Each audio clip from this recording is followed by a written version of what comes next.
Assalamualaikum warahmatullahi wabarakatuh. Waalaikumsalam warahmatullahi wabarakatuh.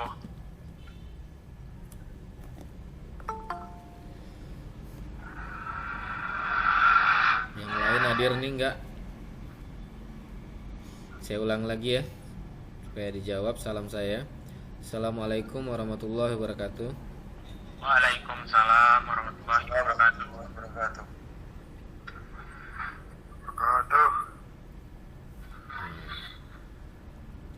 Sebagian yang jawab. Oke, nggak apa-apa, kita lanjutkan aja. Saya mau presentasi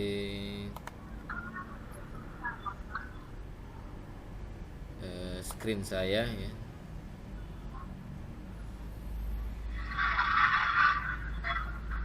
Oke, so.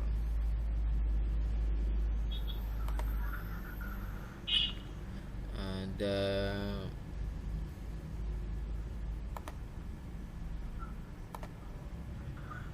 Oke.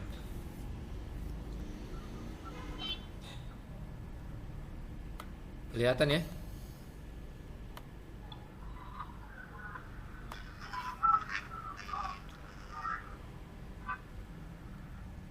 Kelihatan Henry?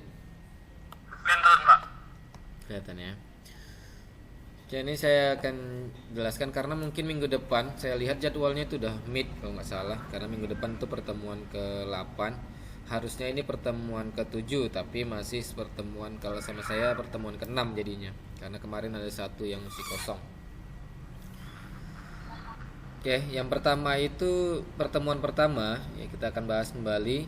Itu ada tentang informasi, sistem informasi dan sistem akuntansi, pengembangan sistem akuntansi manajemen dan keuangan.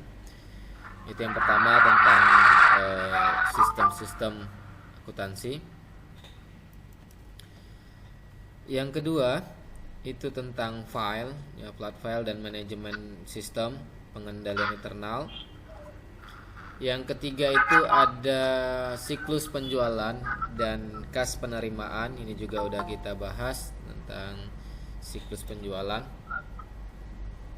atau siklus pengeluaran. Di situ ada sistem informasi siklus pendapatan, entry pesanan penjualan, pengiriman dan penagihan, penerimaan kas, itu di pertemuan ketiga yang lalu. Selanjutnya ada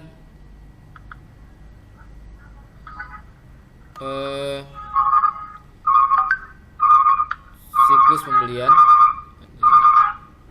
Saya rasa di mute saja dulu punya.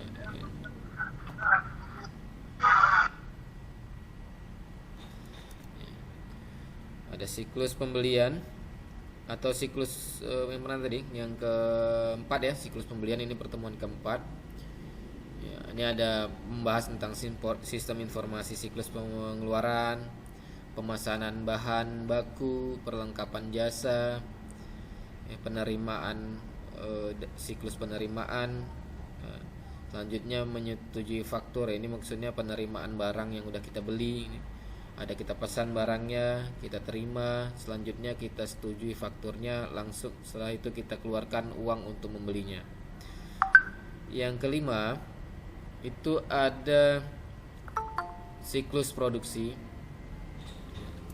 Siklus produksi ini bagaimana sistem informasi siklus produksi tersebut, ya, apa fungsinya, dan bagaimana mendesain produk, perencanaan dan penjadwalan produksi, operasi produksi, ya, selanjutnya biaya, tentang akuntansi biaya saat produksi gitu. Ini pertemuan minggu yang lalu. Ini sudah slide, sudah saya kirim, walaupun itu slide-nya bukan saya yang buat karena tidak sempat saya kemarin saat di Banda. Jadi saya kirimkan saja, mudah-mudahan kalian baca. Dan di situ sudah ada bagaimana siklus produksinya. Selanjutnya yang keenam, ini saat ini kita akan bahas tentang manajemen sumber daya manusia, penggajian dan sistem sumber daya manusia. Selanjutnya yang ketujuh, harusnya ini pertemuan kita yang terakhir. Pertemuan ketujuh ini yang di sebelum meet, berarti Minggu depan meet gitu ya. Minggu depannya lagi kalau nggak salah kita sudah tatap muka. Betul nggak Enrico tuh?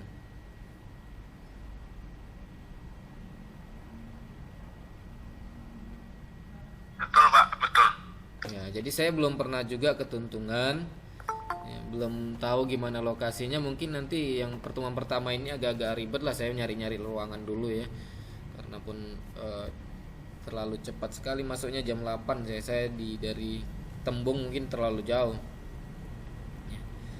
Tapi kita nggak apa-apa, kita coba-coba aja dulu. Jadi setelah itu baru pertemuan ke-9 itu sudah ada di Tuntungan. Artinya ini ya pertemuan ke-7 ini nggak bisa, jangan sempat diganti lagi di sana karena nanti waktunya susah untuk menggantinya dan perjalanannya juga jauh gitu ya. Jadi yang ke-7 ini saya jadikan tugas saja. Kalian buat modul tentang sistem buku besar dan pelaporan ya, yang pertemuan ke-7 ya, jadi ini jadi tugas, dan tugasnya ini tidak perlu perorangan, jadi per kelompok saja karena ini ada A, B, C, D, E, berarti ada 5 subtopik ya. Berarti kita bagi ke dalam satu kelompok itu 5 orang saja. Buat slide-nya ya, pengertian-pengertiannya dan masalah-masalahnya dan contoh-contohnya gitu ya. Ini di pertemuan 7 ya. Mungkin sebelum meet itu sudah dikumpul, itu sebagai nilai penambah nilai meet dia. Dari pertemuan 7 ini saya ambil 20% nilainya, berarti meet itu 80% nilainya.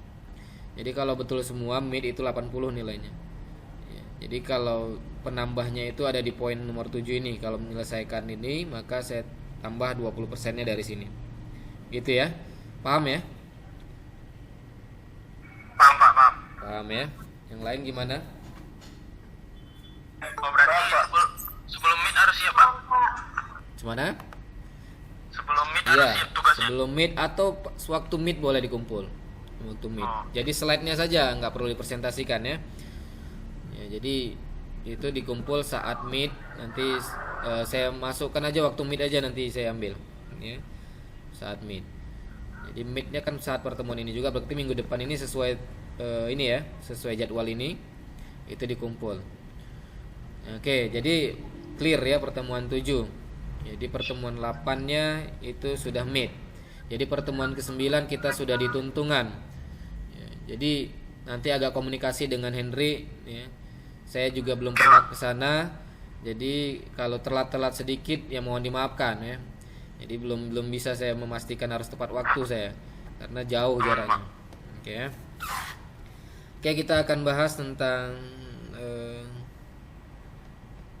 pertemuan ini. Ini gimana nih cara mengganti slide nih?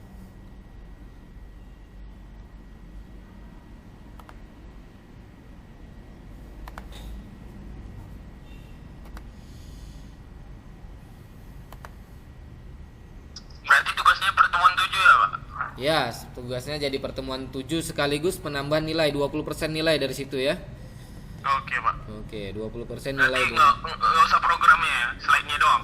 Program nggak usah. Program nanti kan di praktikum. Nah, di praktikum kita saya rasa cukup dulu sebelum PMIT. Nanti praktikumnya kita coba di waktu di lab saja. Oke Pak. Karena apa? Saya susah memantaunya. Dan yang dikumpul pun itu sama. Artinya yang kalian kerjakan kalian sharing berarti ke teman kalian gitu ya. Jadi yang dikumpul ke dalam link-link itu saya lihat banyak yang sama. Ya enggak semua, tapi banyak yang sama. Jadi artinya hanya sebagian saja yang ngerjakan. Ya udah, nanti kita di sana di lab saja kita ulang lagi bagaimana caranya dari awal. Ya. Gitu maksudnya ya. Bisa ya. Jadi sampai sini, tapi tetap kita hitung nih ya pertemuannya sampai pertemuan ke-7 di praktikum supaya nanti nggak ngulang lagi ya. Oke Pak. Oke ya.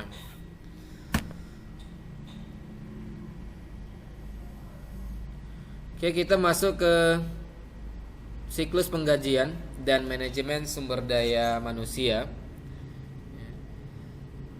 Ini bagian penting ya, di dalam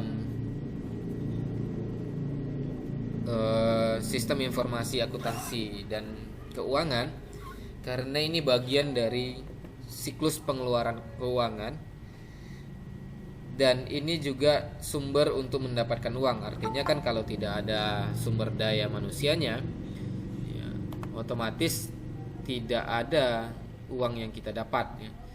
Jadi sumber daya manusia ini ujung tombak untuk menghasilkan uang ya. Ya, biasanya yang di lapangan itu ya, bagian produksi, bagian apa, bagian konsumen, ini yang ujung tombaknya. Ya kalau di kantor itu hanya bagian manajemen ya, walaupun di situ menentukan keberhasilan atau tidak, tapi yang berhubungan langsung ke bagian penjualan, bagian produksi itu adalah orang-orang yang di bidang itu. Nah, namun kalian sebagai calon dari ya, akuntan ya, kalau di sini kita belajar akuntan ya. Jadi kalian bagaimana mengurus orang-orang yang ada di lapangan yang bisa memanajemennya sehingga mendapatkan keuntungan yang lebih besar. Nah, ini siklus penggajian dan manajemen sumber daya. Ya, di situ bagaimana kita manajemen sumber daya manusia, memanfaatkan keahlian mereka dari proses perekrutan. Ini kita akan bahas di sini. Perekrutan, keahlian mereka itu seperti apa dan yang harus kita rekrut itu seperti apa, sehingga kita nanti layak gaji mereka seperti apa dan ditempatkan di mana gitu ya. Selanjutnya berapa gajinya dan berapa pajaknya dan bagaimana melaporkan di sistem keuangan kita. Ini yang akan kita bahas pada pertemuan ini. Nah, selanjutnya ada aktivitas siklus penggajian. Ini aktivitas siklus penggajian. Yang pertama, apakah aktivitas-aktivitas dasar yang dilakukan dalam siklus penggajian? Ini ada aktivitas dasar dalam siklus penggajian. Yang pertama itu perbaharui file induk penggajian ya, jadi setiap ada penggajian ini selalu auto update ya. Kalau ada peningkatan nilai gaji maka dia akan perbaharui nomor file induk penggajian. Jadi ini tergantung update-nya kapan gitu ya, sesuai dengan jika diperlukan. Yang kedua, perbaharui tarif dan pemotongan pajak. Nah, ini kalau ada tarif ya, kalau ada kita pengeluaran yang lain atau ada pemotongan pajak, di sini diperbaharui. Yang ketiga, validitas data waktu dan kehadiran. Jadi kalau di dalam sistem akuntansi ini kehadiran ini harus dicek dengan benar dan dia harus ada terkoneksi di sistem kehadiran ya, sistem kehadiran karyawan. Nah, ini otomatis dia masuk ke dalam, diambil lognya. Log itu datanya ya. Data kehadiran kita itu langsung diambil masuk ke dalam sistem penggajian. Berapa jam dia kehadiran minimal per hari? Biasanya kan kalau di perusahaan itu 7,5 jam minimal biasanya. Nah, kalau nggak sampai segitu dia akan mesti dituntut sampai habis. Misalnya dosen gitu ya, dosen itu atau tenaga pendidikan, di kalangan tenaga pendidikan harus hadir 7,5 jam misalnya. Ya kalau dia datang jam 8 berarti dia pulang jam berapa gitu, langsung diakumulasi. Jadi kalau datang jam 9 dia akan nambah lagi jam pulangnya gitu. Tapi kecuali dia waktunya dia ditentukan dari jam 8 sampai jam 4 sore gitu.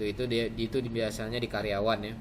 Karyawan dari jam 4 sore sampai jam 12 malam, jam 12 malam sampai jam 4 pagi gitu ya. Itu ada waktu kehadirannya. Nah, kalau ada dia telat maka dikurangin nilai kehadirannya, itu akan masuk ke dalam sistem penggajian. Ya. Ini mau tidak mau menjadi supaya karyawan atau tenaga kerja itu tepat waktu gitu. Ini bagian ketiga. Selanjutnya yang keempat, mempersiapkan penggajian.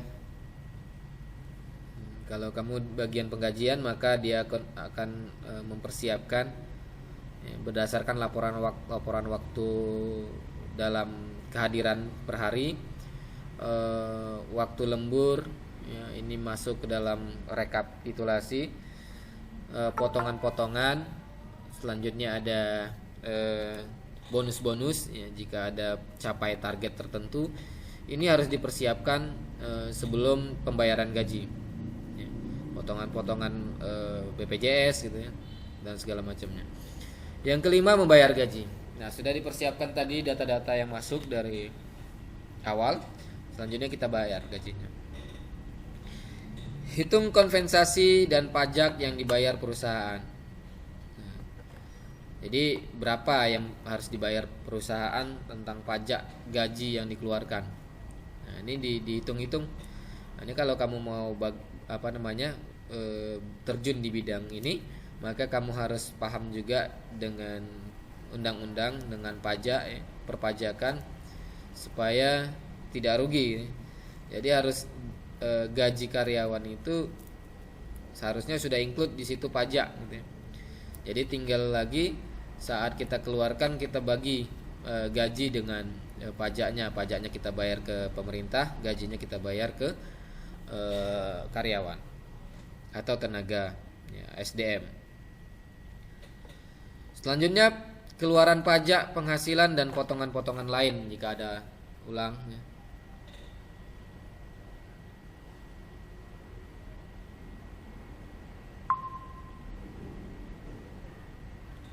Oke, barusan saya tadi tidak Ya, terdengar. ya, Pak. Ya. Sudah masuk lagi kan? Sudah, Pak, sudah. Oke, dalam satu, pembaharui file induk penggajian. Aktivitas yang pertama nih, tadi yang bagian pertama. Aktivitas pertama ya, dalam siklus manajemen sumber daya manusia atau penggajian melibatkan pembaharuan file induk penggajian untuk mencerminkan berbagai jenis perubahan penggajian seperti mempekerjakan orang baru, pemberhentian, perubahan tingkat gaji, atau perubahan dalam pengurangan diskresi. Jadi ini ada yang pertama itu ya. Nah, ini aktivitas yang pertama, bagian dalam perbaharuan file induk. Ini jika ada masuk orang baru ya, perekrutan baru. Dan jika ada yang berhenti, ya di sini aktivitasnya perubahan tingkat gaji, atau dia naik pangkat, atau memang dari pemerintah menaikkan UMR gitu, dan sebagainya. Ini aktivitas yang untuk mengubah dalam file induk penggajian. Selanjutnya, merupakan hal yang penting untuk diperhatikan bahwa semua perubahan penggajian dimaksudkan tepat pada waktunya dan secara tepat ditampilkan dalam periode pembayaran berikutnya. Ya. Ini penting gitu ya. Penting dalam siklus penggajian ini, file induk ini. Nah, karena apa? Karena kalau di dalam file induk itu tidak berubah, atau data penggaji itu enggak berubah di awal gitu ya, di file induk, maka yang keluar nanti gajinya akan berdasarkan data lama. Ini harus penting sekali. Jadi kalau ada perubahan pangkat gitu ya. Misalnya dia awalnya 3A, dia naik 3B, itu langsung masuk ke file ini. Ya, naik dia 3C, langsung masuk karena gajinya akan berubah. Ya, karena biasanya di sistem keuangan itu if else ya. Jadi jika golongan sekian maka gaji sekian. Jika golongan sekian maka gaji sekian. Nah, jadi otomatis ini harus kamu ubah dengan tepat waktu. Ini yang di file induk penggajian. Yang aktivitas kedua itu ada perbaharui tarif dan pemotongan pajak. Ini aktivitas kedua dalam siklus manajemen sumber daya manusia atau penggajian adalah memperbaharui informasi mengenai tarif dan pemotongan pajak lainnya. Perubahan tersebut terjadi ketika bagian penggajian menerima pembaharuan mengenai perubahan dalam tarif pajak dan potongan gaji lainnya dari berbagai unit pemerintah dan perusahaan asuransi. Nah, ini kalau ada pengeluaran-pengeluaran yang berubah gitu ya. Pengeluarannya berubah ini.